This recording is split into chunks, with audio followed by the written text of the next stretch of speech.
राज्य कैसा था। सौभाग्य से हमें इसका पूरा ब्यौरा मिलता है, भारतीय भी और यूनानी भी। एक विवरण सिल्यूकस के राजदूत मैक्सनीज ने छेड़ा है और दूसरा है कौटिल्य का अर्थशास्त्र, जो कहीं अधिक महत्वपूर्ण राजनीति शास्त्र है और उस समय की रचना है। कौटिल्य चाणक्य का ही दूसरा नाम है। वह हर दृष्टि में बड़ा आदमी था, बुद्धिजीवी में भी और कर्मठा में, यानी वह काफ़ी ज़्यादा अच्छे से कर्म भी करता था और बुद्धि का इस्तेमाल करना भी वह अच्छे से जानता था। इस युग के बारे में एक अति प्राचीन भारतीय नाटक है मुद्रा राक्षस। इस नाटक में चाणक्य की तस्वीर उभरती है, साहसी और षड्यंत्री, अभिमानी और प्रतिशोधी, जो न कभी अपमान को भूलता है न अपने लक्ष्य को ओझल होने देता है। दुश्मन को धोखा देने और पराजित करने के लिए वह हर तरीके का इस्तेमाल करता है। वह साम्राज्य की जो बागडोर है हाथों से अपने संभाले रहता है और सम्राट को स्वामी की तरह नहीं बल्कि एक प्रिय शिष्य की तरह देखता है। वह अपने जीवन में सादा और तपस्वी है। ऊंचे पद की शान शौकत में उसकी दिलचस्पी बिल्कुल भी नहीं है। वह जब अपनी शपथ पूरी कर लेता है और अपने उद्देश्य में सफल हो जाता है तो वह सेवानिवृत्त होकर चिंतामग्न होकर जीवन बिताना चाहता है। वह अपने लक्ष्य पाने के लिए काफ़ी ज़्यादा एक जोश में रहता है कि उसे अपने लक्ष्य पाना ही है और वह अपने लक्ष्य को पूरा करने के लिए किसी बात का संकोच भी नहीं करता। जो चाणक्य के अर्थशास्त्र में व्यापक स्तर पर बड़े ही खुले स्तर पर अनेकानेक विषयों पर लिखा गया है, उसमें शासन के सिद्धांत और व्यवहार के लगभग सभी पहलुओं पर विचार किया गया है।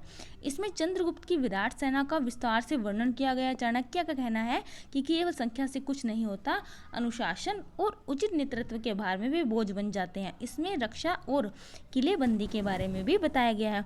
पुस्तक में चर्चित अन्य विषयों में व्यापार, वाणिज्य, कानून, न्यायालय, नगर व्यवस्था, ये सब जो टॉपिक इसमें दिए गए हैं सारों के बारे में, सभी के बारे में जो चाणक्य थे उसने डिटेल में बताया है। इसमें विधवा विवाह को भी मान्यता दी गई है और विशेष परिस्थितियों में तलाक को भी उसने मान्यता दे दी है। अपने राज्याभिषेक के समय यानी राज्य बनने के समय राजा को इस बात की शपथ लेनी पड़ती है कि वह प्रजा की सेवा करेगा, उसके सुख दुख उसकी प्रजा के सुख में है, ये उसकी खुशहाली में वह उसी को अच्छा समझेगा जो उसकी प्रजा को अच्छा लगेगा। तो इसमें राजा के लिए क्या क्या बातें होनी चाहिए वो भी उसने अपनी चाणक्य जो पुस्तक है अर्थशास्त्र में लिखी है। अब हम पढ़ते हैं अशोक के बारे में। 273 ईसा पूर्व में अशोक इस महान साम्राज्य का उत्तराधिकारी हुआ। पहले कौन था? चंद्रगुप्त। इससे पहले वह पश्चिमोत्तर प्रदेश का शासक रह चुका था, जिसकी राजधानी विश्वविद्यालय की नगरी तक्षशिला थी। उस समय साम्राज्य के भीतर भारत का बहुत बड़ा भाग आ गया था। उसका विस्तार मध्य एशिया तक हो चुका था। केवल दक्षिण पूर्व और दक्षिण का एक भाग इसके अधिकार क्षेत्र में नहीं आ पाए थे। संपूर्ण भारत को एक शासन व्यवस्था के माताहत शासन व्यवस्था की भांति इकट्ठा करके पुराने सपने ने अशोक को प्रेरित किया और उसने तत्काल पूर्वी तट के कलिंग प्रदेश को जीतने की ठान ली। यानी उन्होंने फैसला कर लिया कि वह पूर्वी तट के कलिंग प्रदेश को जीतेगा। कलिंग के लोगों ने बहादुरी से मुकाबला करने के बावजूद अशोक की सेना जीत गई। इस युद्ध में भयंकर कत्लेआम हुआ, काफ़ी कत्ल हुए। जब इस बात की खबर अशोक को मिली तो उसे बहुत पछतावा हुआ। युद्ध से उनकी विरक्ति हो गई। बुद्ध की शिक्षा के प्रभाव से उसका मन दूसरे क्षेत्रों में विजय हासिल करने और साहसिक कार्य करने की ओर घूम गया। अशोक के विचारों और कर्मों के बारे में फरमानों से जानकारी मिलती है जो उसके जारी किए गए और जो पत्थर और धातु पर खोदे गए। ये फरमान पूरे भारत में फैले हैं और अब भी मिलते हैं।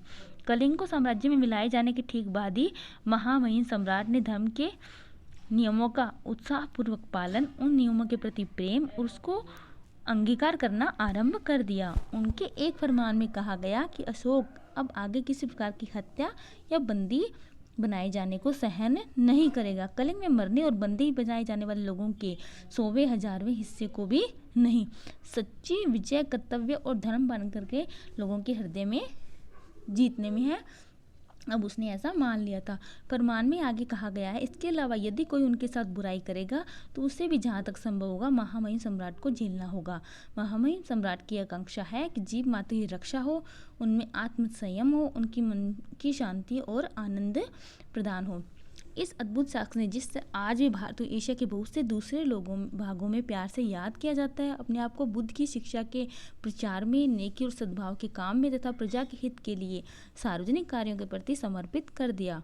उसने ऐलान कर दिया कि वह इनके लिए हमेशा तैयार है। हर स्थान पर और हर समय सरकारी कर्मचारी जनता के कार्यों में बराबर उसे सूचना देते रहे, चाहे जिस समय और जहाँ भी हो, वह लोक हित के लिए अवश्य काम करेगा। खुद कट्टर बौद्ध होने पर भी उसने दूसरे धर्म को बराबर आदर और महत्व दिया। ये बातें अशोक के बारे में कही जाती हैं।